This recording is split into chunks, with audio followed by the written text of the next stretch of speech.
Okay, welcome everybody. Thank you so much for joining us this evening. It's really good to see some familiar faces and some new ones. If people are comfortable turning on their camera, it's always good to kind of put a face to the name. And if you're comfortable to do so, that's great. If not, you're welcome to join us and engage in the chat box. We'll have some interactive questions throughout today's session.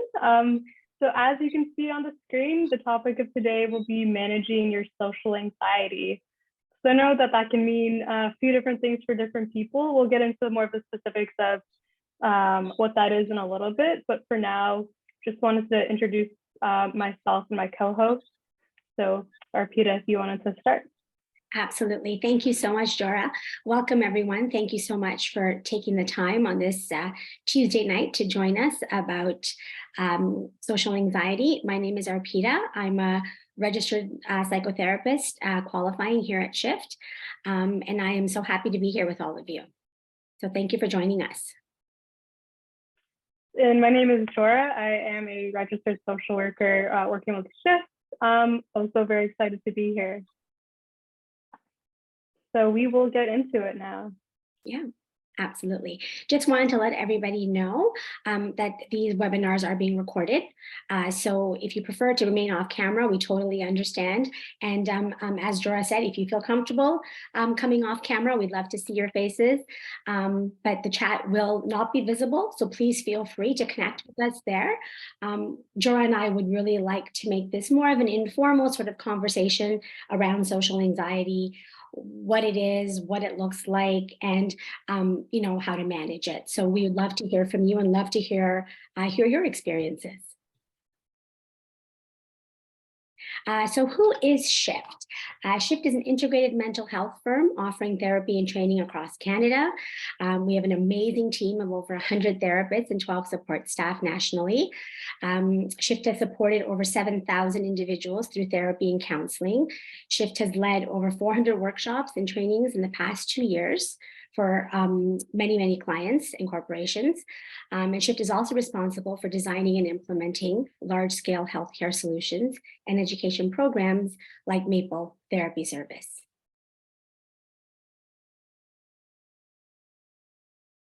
Well, we introduced ourselves, so you know who we are.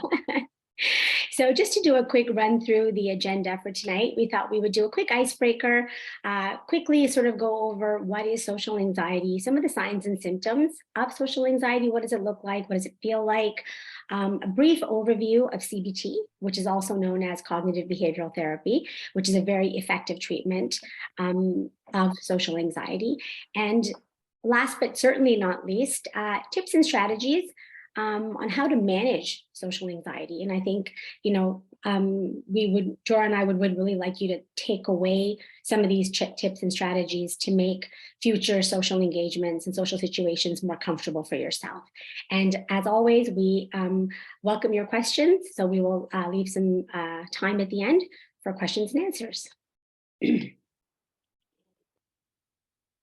As I said, our intention over the next 30 minutes is to help you gain a better understanding of social anxiety, what it looks like, what it feels like, and I think most importantly, how to manage it.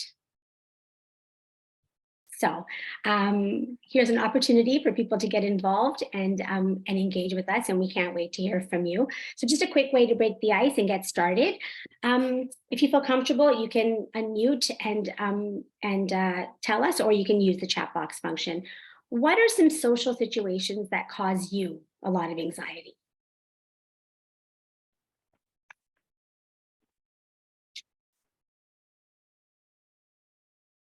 Don't be shy, it'll be anonymous.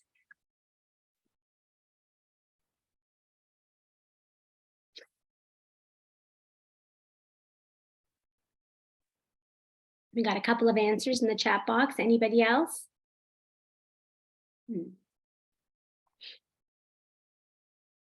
So far we have doing presentations. I think a lot of people can relate to that one. Yeah. Meeting new people, absolutely. Public speaking, yeah. Feel a little bit socially anxious right now myself.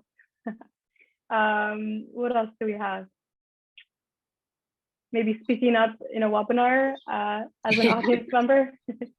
Or maybe even presenting said webinar. I don't know, maybe, perhaps. Somebody said meeting a partner's family, yeah, for the first time, sure. Doing interviews, going to a new place with people, absolutely. Yeah, these are some great examples.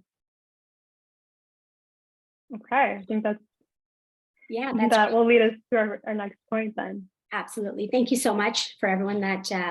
So before we get into what does social anxiety look like, what does it feel like? Social anxiety is characterized by overwhelming anxiety that's out of proportion to the event that you're attending, or it's a preoccupation with self-consciousness in ordinary social situations. It's an intense fear that people are judging you, they're looking at you, and you're worried about how you're coming across, right? As we saw in the chat box, there are some things that definitely are going to cause some social anxiety, right? Presentations, perhaps having to give a speech at a friend's wedding, things like that. But certain situations, like maybe just going to a party, meeting new people, interacting with strangers, right? Doing a return at the grocery store, making eye contact, small talk with someone perhaps on the street or at a Starbucks, things like that cause an intense, overwhelming fear. You could be experiencing social anxiety, right? Some of the signs of social anxiety, and they're individual for everybody, right? So as we said, it's a fear of being judged or criticized by others. And this preoccupation or worry, if you have it, of embarrassing yourself, right? How am I going to look? How am I going to come across? Some of the physical symptoms or signs that people often experience with social anxiety: sweating, trembling, nausea, that pit in your stomach that you feel, right? That kind of is a telltale sign of anxiety. Emotional signs: feeling on edge the entire time that you're there, feeling very self-conscious, being embarrassed, worrying about embarrassing yourself, saying the wrong thing. Behaviorally, often we can see signs such as avoiding the social situation altogether, right? Or if it's a situation where it's unavoidable, perhaps being very quiet, staying out of the spotlight, right? Often with social anxiety, if it's a situation where it's unavoidable and you end up going, you could have those thoughts, those sort of intrusive thoughts in your head that are like, I'm going to look stupid, I'm going to look weird, people are going to think I'm out of place. So thoughts like that. So these are obviously just a couple of examples. Are there other symptoms that anyone's experienced that they would like to share? And again, the chat box is there for you, if anyone feels comfortable sharing.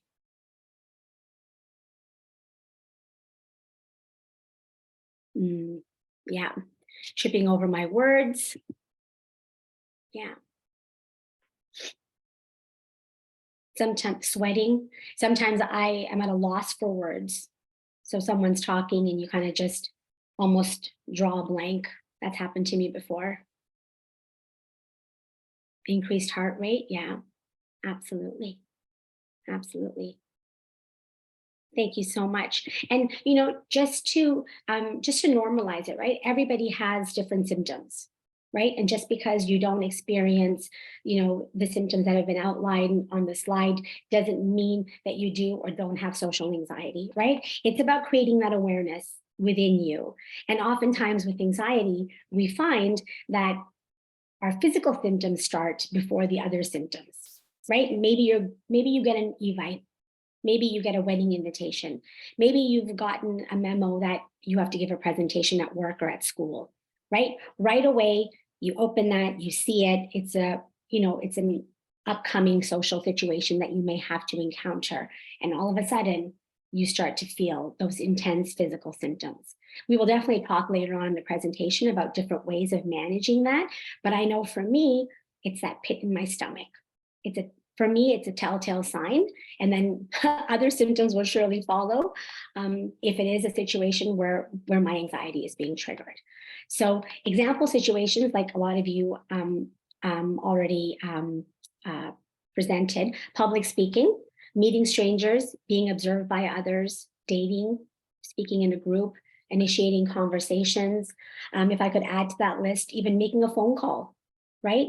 Talking to a waiter at a restaurant, making reservations, asking for directions. Anything else that we may have missed? Signs of social anxiety that people have experienced?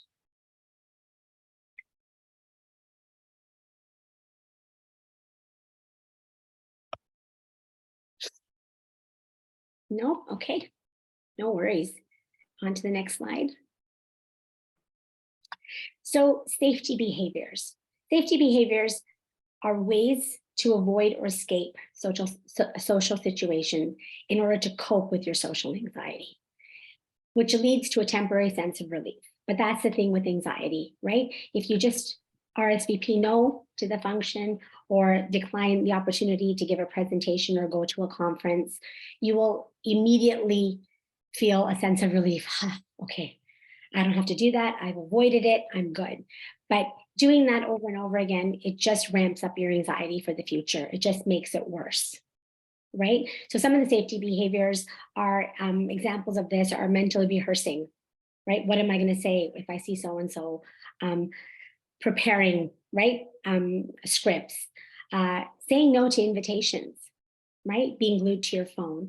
Saying no to invitations in the moment, as I said, provides you that temporary sense of relief, but it also, you miss out on some of the wonderful opportunities and interactions and experiences perhaps that life has to offer, right? But because of the social anxiety and not having perhaps some of the managing tips and strategies, it's just easier to say no.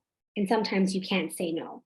Being glued to your phone, so you're there, but you're not really there because you're so preoccupied and worried about, saying the wrong thing, tripping over your words, going blank, as I said, and even going and then not eating or drinking anything, because there's often a lot of worry around that, right? What are people going to say? People are going to look at my plate. People are going to think I'm eating too much or not eating enough. Someone's going to comment. So just being cognizant again of the safety behaviors, right?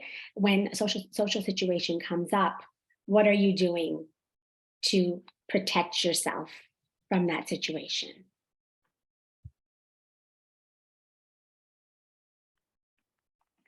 Now we're going to go to the third part, which are some ways that you can manage your social anxiety. So before we get into it, I just wanted to spend a quick second asking people, what are some strategies that maybe you've tried on your own that has worked well, that's been successful to manage your experience of social anxiety in the ways that we just talked about? So these are maybe ways in which you can say yes to invitations, for example, or not be glued to your phone, or that you manage to do all like kind of the opposite of, what all those symptoms would tell you to do. So if anybody has any ideas of what they've tried maybe before that's helped them and wanted to share that.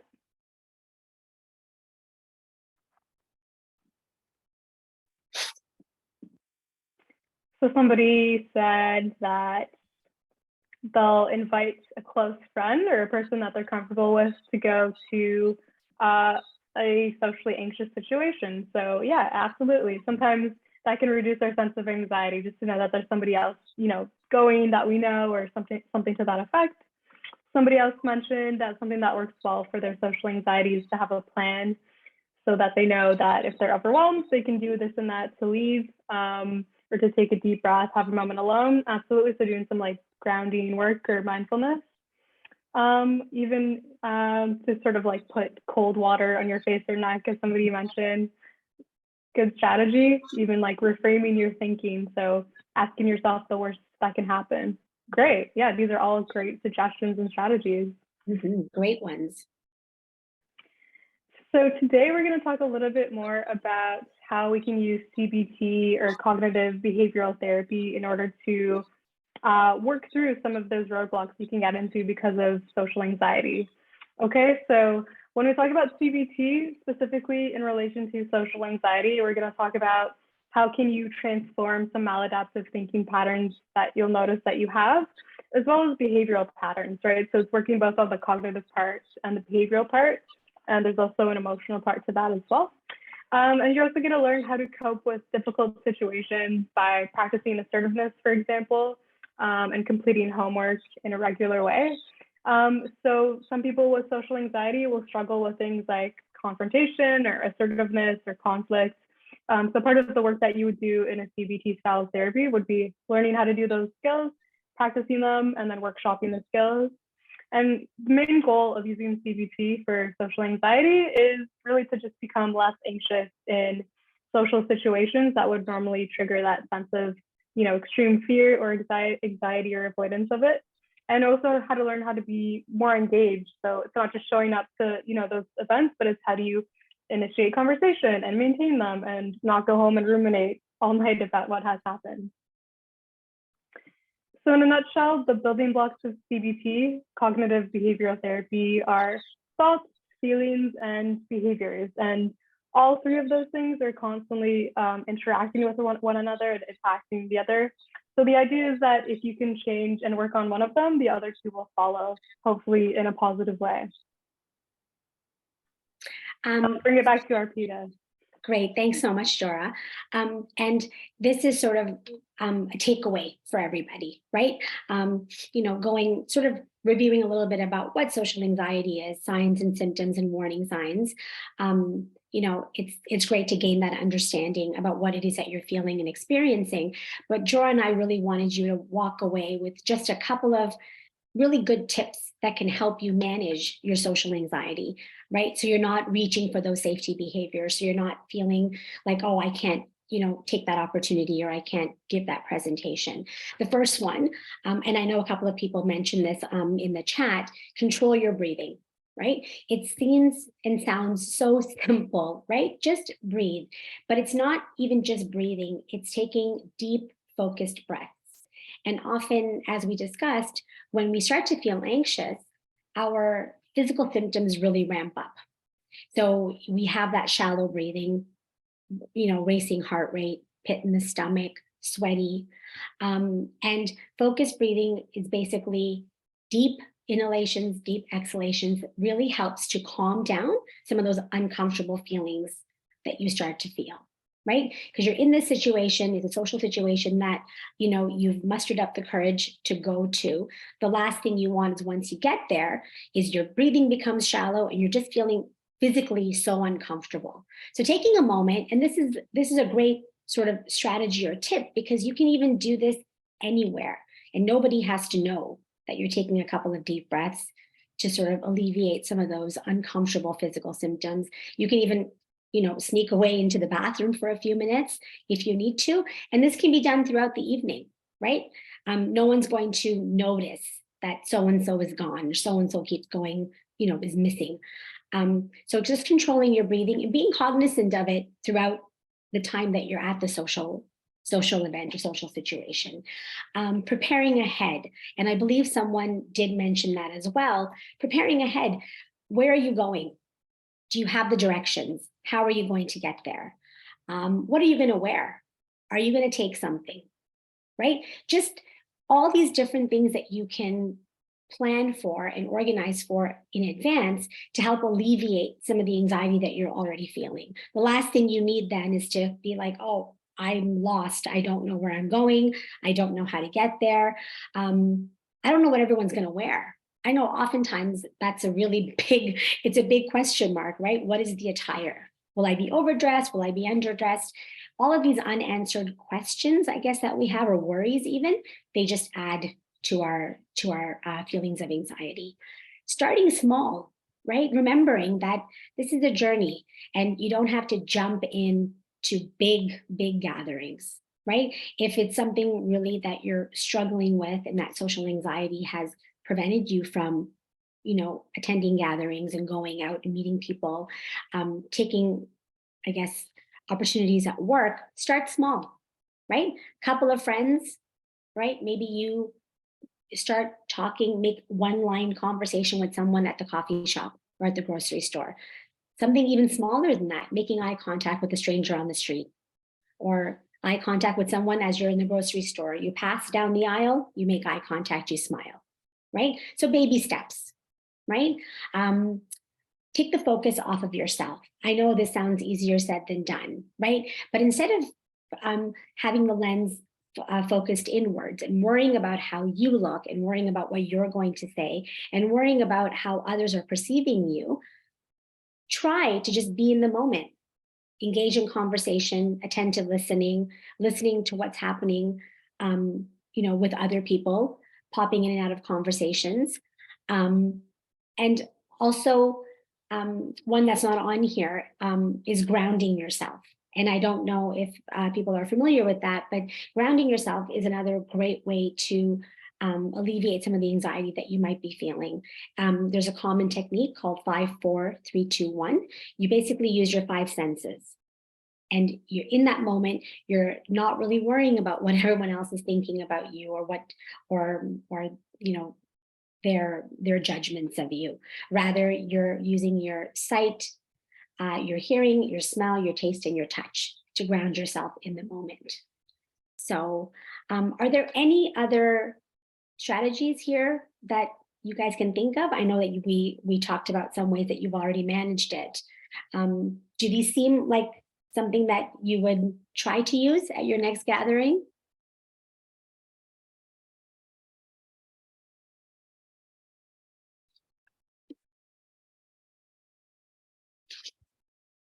Oh, absolutely. Someone here is saying, can you explain the 5-4-3-2-1 technique? Absolutely. So the 5-4-3-2-1 technique, again, it can be done anywhere, right? And we don't have to make it obvious that we're engaging in grounding. So the first one is 5 things that you see, right? So you're just going to use your senses. So 5 things that you see. So say you're at a party, you're at a boardroom meeting, perhaps, or you have a presentation. You know what? Silently in your mind, 5 things that you can see.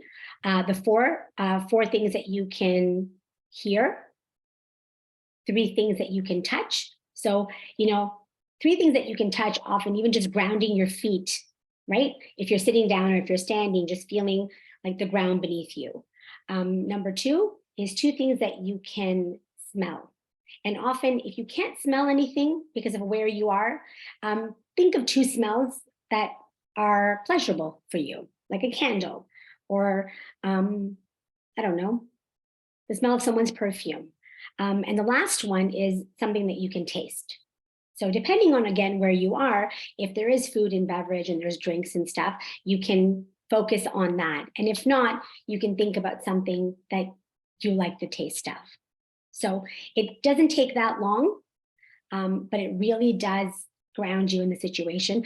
Other techniques besides the 5-4-3-2-1 are even just counting backwards from 100 by 3s, making it a little hard for yourself. So just counting backwards, thinking about all the shows that you've watched on Netflix, anything that will keep you sort of in the present, mindful, taking the focus off of, right, worrying about the scrutiny and the judgment of what other people may be thinking about you. So I hope that was helpful. So now this is your time to shine. So if you have any questions, we'd love to hear from you.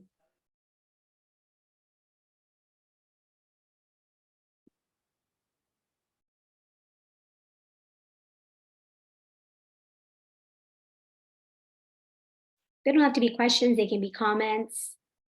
If you'd like to know something that we didn't cover, Jora and I are happy to try our best to answer whatever questions you might have. Mm-hmm.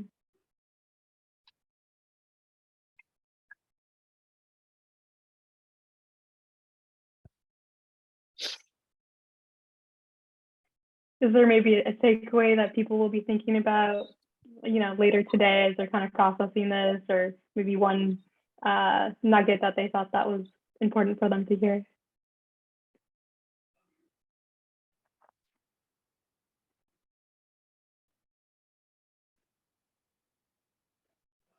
And the one thing that I would like to say is, social anxiety, it's experienced so individually, right? It's such a unique how people react to it, how people respond to it.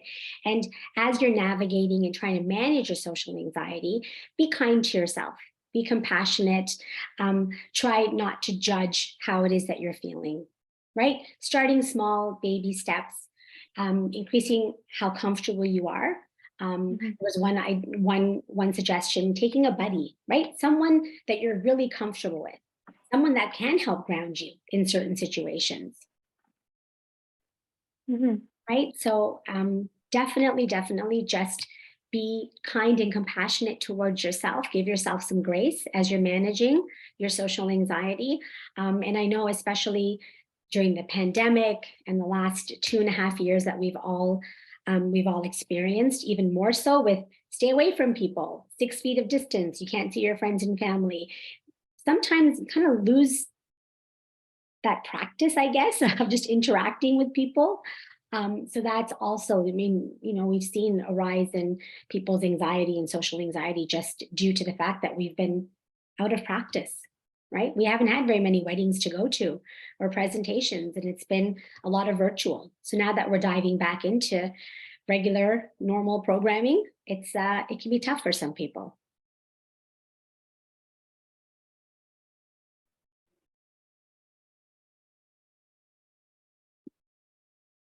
Well, thank you everybody so much for joining. I hope that this presentation was helpful to shed some light on social anxiety, what it is, what are the symptoms, and some preliminary ways that you can start to manage it. If you have any questions about it, feel free to reach out to myself or other people on the team to talk to Shift Collab about what you can do further to work on these things. And otherwise, I hope everybody has a fantastic rest of their evening. Yeah, I just wanted to jump in. You can find us on Instagram, as well as you can email any questions or concerns that you might have to info@shiftcollab.com. We have tons of amazing other webinars and therapists who present on a wide variety of topics. So thank you so much again for being here. Yes, have a wonderful rest of your evening.